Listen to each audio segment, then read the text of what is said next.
and welcome to my walk and talk of Selsdon. I'm on Addington Road and I'm approaching what was West Lodge, one of the 3 lodge houses to the Selsdon estate. Why is it called Selsdon? The name actually goes back to Anglo-Saxon times, where it was known as Cellars Dun, which actually means, using rough Anglo-Saxon translations, seat or mansion on a hill. And to the right of me, all the way down, as we walk down the slope towards the town, you'll see lots of trees. And these trees mark the border of the Selsdon estate. And that house on the hill has itself got an incredible history. Obviously, it's not always been the same building, but there's Anglo-Saxon references. It was a home to the Knights Templar. It was a location for Henry VIII to stay whilst he was courting Anne Boleyn, or should I say secretly courting Anne Boleyn. It was home to George Smith MP, who's actually one of the Queen's ancestors. And the house was obviously the key part, the house on the hill, Cellars Dun. But there was also a farm further down the hill, and we've got certain references still to that stand to this day. I'm quite excited to tell you about those. So the history of modern Selsdon being around about 100 years, coming up to its 100th birthday. And Selsdon Park Hotel is a real key part of that history. Now, William Noakes passed away in 1923, and at that time the Selsdon estate was everything from the house to the farm, and the estate was split up.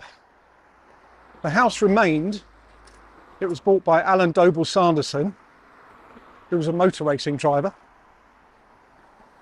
and he went about over a couple of years or so renovating the hotel. Ultimately, his son took over in 1960, Basil Sanderson, and he actually owned it until it was sold off to Principal Hotels, I believe, in 1997, something of that order. And it really was a very, very premium hotel, probably one of the most premium outside of London, actually. The FA Cup final teams used to stay there. The 1981 European Ryder Cup team stayed there. In 1970, there was a party conference by the Conservative Party. Edward Heath was here with his team. And one of the things they were talking about was the sort of free European trade.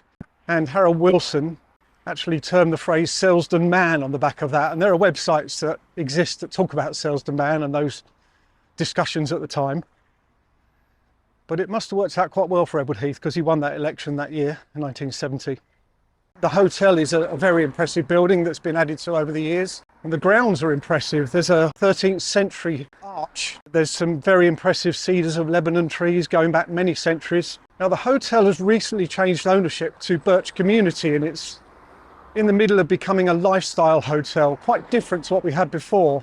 And the championship golf course that was designed by J.H. Taylor in 1929, he was 5 times Open champion. That's going to be left to go to nature, part of the ethos and the business model of Birch. This is what was always the main entrance. You can see we've got Selsdon Estate there. And this is another lodge house. I believe this is East Lodge. There was another lodge down Kingswood Lane called Cosy Corner. But I believe this was East Lodge. Obviously, there used to be a sign here. Now, that is Upper Selsdon Road over there. And that used to be the main route from Croydon. It was just Selsdon Road and then became Upper Selsdon, or goes into Upper Selsdon Road. And that road would have come up and actually continued through the drive here. Roads were rerouted. And as we come up to the crossroads here, you'll see the main route now. And also the fact that the housing development didn't really take place until the 1920s. So there weren't really the access roads because there weren't the houses. There were 12 houses for the farm workers, and obviously the farm itself, and the big house, and that was it. This is Byram Road. Just take a walk up here. And this was the first houses to be built in the area. And Cottages built most of Selsdon at the time. They had a good contract and built the houses to a similar style. As I say, I won't go all the way down there. So this is Byram Road, and the estate itself would have been straight opposite. Currently Sainsbury's, and I'll talk a little bit about that towards the end of the video. This is the Selsdon Crossroads, a moment of quiet, which is always welcome. So a short walk from Byram Road, and this is really the main junction now, very busy junction.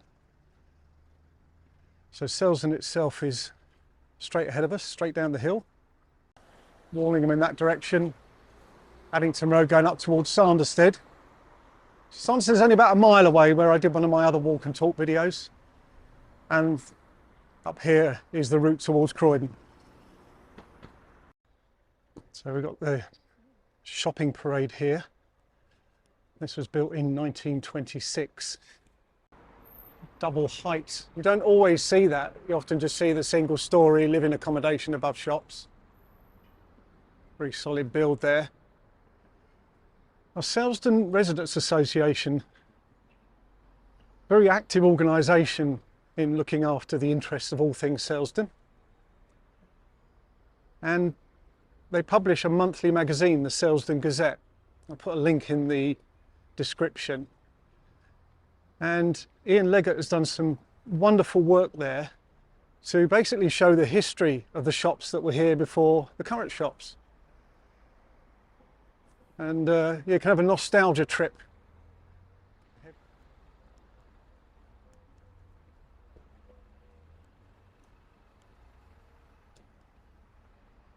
You know, COVID's been tough on all of us. Certainly some retail businesses have really struggled. We wish them all the best now. Now we're sort of out the other side. Now I'm going to point out something from the other side of the road, because it's actually easier to do from here. Now, if we look all the way down from the top, these were shops, premises that were built fairly early on, although Bairstow Eaves, there is a separate story about that which I'll come to. So we've got what was the Barclays Bank, I believe, just over there, looking at the colours. And then we've got Ghost. Now, if you look at the style up there, it goes from an older style pitch roof to a very square building. And that terrace from Ghost all the way down up to and including Iceland wasn't always there. What was there, I hear you say? Well, there was a gap for many years.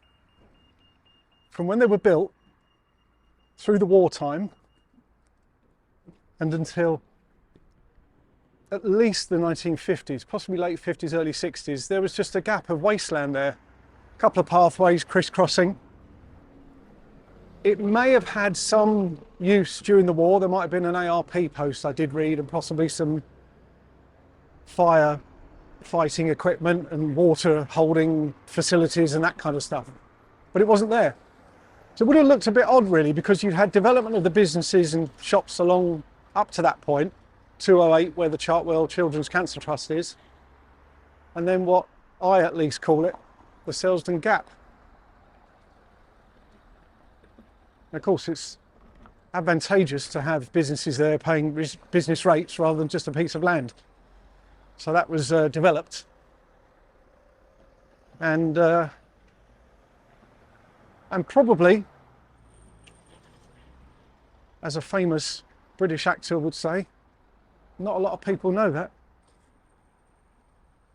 I'll leave the impressions to the professionals. Just giving you a view of what we have today, and I don't know the detailed history behind the building there. They look quite new actually above that, from Selsdon House down. And then the mock Tudor style above Coughlan's Tudor Library and Royal Tandoori. Just over the road is the Selsdon Garage, or I should say was the Selsdon Garage. Been closed for a number of years now. There's a planning application in to pull it down and build some flats. which is very sad. There was a ballroom in there. It served as a kitchen during the war as well, and operated as a garage for a considerable time. But you know, sometimes this is what happens. Businesses can't make the money. I'm actually going to join up now with the Croydon neighbourhood walk called Explore Selsdon. These are all available on the Croydon website. Link in the description. The first part of the walk is mainly around Little Heath Woods area, and I've covered that briefly in a short video just set to music. And this section starts off at the school and looks at some of the farm buildings, and then we make our way up the top. It's well worth looking that up, and then you can actually follow the trail broadly that I'm plotting now. And it's a great way to explore, to literally explore Selsdon and to see some of these local sites. I think Croydon Council have done a good job with those, and I hope there's more planned. So this is the Selsdon Primary and Nursery School. Very key part of the history, and a very nice style building. One of the first things you notice as you drive into Selsdon from the Addington area. So the school was opened in 1928, really to serve the population that was growing quite a bit at that time. Nicknamed the Tin School at first because the classes were held in temporary sort of tin hut accommodation. Whilst this building was open in 1931, it was originally a secondary school in the upper floor, and that closed in 1965, and the school has been populated just as a primary school since then. So we're now heading back up towards town. A couple of things to point out as we go up the hill. It's amazing how the population has gone from, I think, something like 40 people when it was just like the farm, and it's many thousand now. Now, over the road we've got the first of the Rosewood Houses. Is it international style, or they were built in the Art Deco period by Cottages, and they're quite some design, the squareness of them. Usual symmetry that we see with Art Deco. Marketed for the sum of £600 in the 1930s.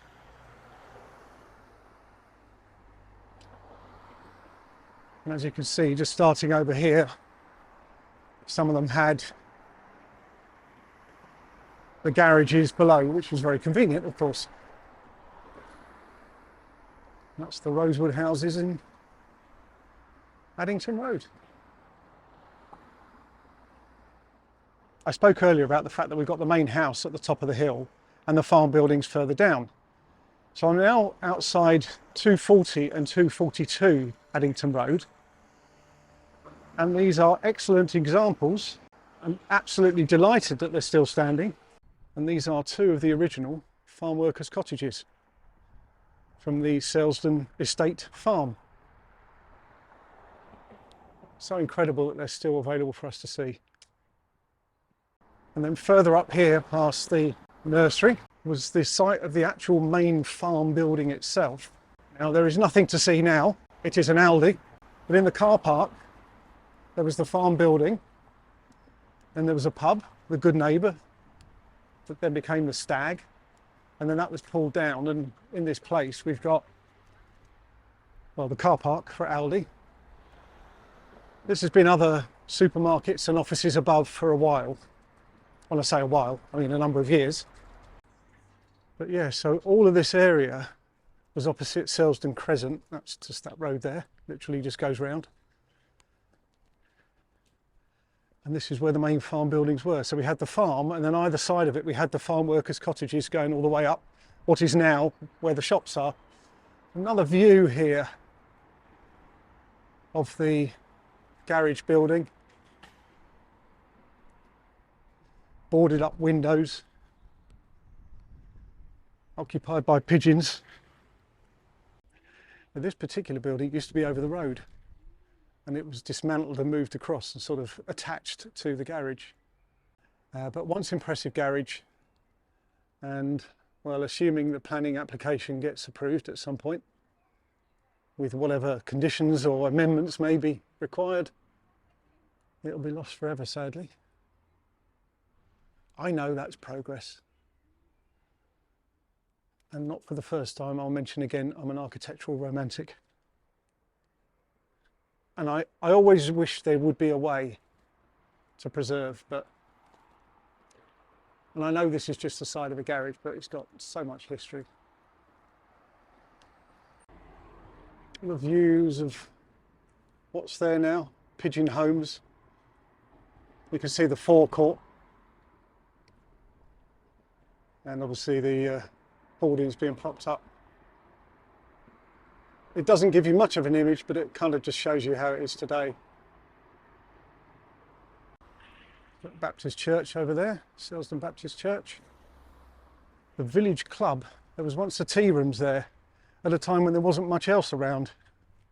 Very rural, but the sanctuary tea rooms used to be on that site. And I'm now walking where there was a gap, so I would have looked out just to a bit of wasteland here, some hills and pathways. That would have been it until it was filled in. And that's Selsdon Parade over the road. Beautiful symmetry, lovely brickwork, sort of scroll work at the top of the building. And it stands out. I think it's one of these where unless you actually look at it from this side and look up, you don't realise just how impressive it is as a piece of architecture. You see these wires going across, that's for the Selsdon Christmas lights, which are very impressive. Now the Bairstow Eaves building. This building here, you can tell there's a difference in the brickwork, quite a difference. And the reason for that was that this was the other, effectively the other remaining farm cottage. And there must have been a reason why they weren't able to buy this one to then flatten it all and build the shops. So what they did eventually when this was purchased, they've done a piece of work to dovetail it in and extend the front. There's been an estate agents here since about 1938, I believe. I think it might have been King's, the original one. And of course now we've got the same building line. Very impressive job they did. But yeah, someone would have dug their heels in to say, no, I'm not going to sell you my farm workers' cottage. And then eventually they relented somehow. And it's all joined in with the rest of the shops. So the two big chunky parades of 5 shops, 1926 and 1927. And then the Selsdon Parade, which still looks just as impressive looking back from here. Heading up to the top of the hill and the traffic lights.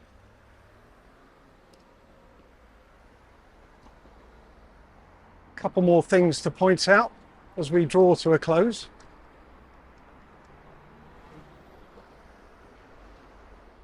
This green area here is Selsdon Triangle. The Selsdon clock. Been there since 2007. And this triangle used to have some public toilets, but also an air raid shelter somewhere buried, because, you know, often you don't dig these things out, you just fill them in. But of course, for a number of years now, it's been green space. And then we've got the Sainsbury's building here. Previously all part of the Selsdon estate setup.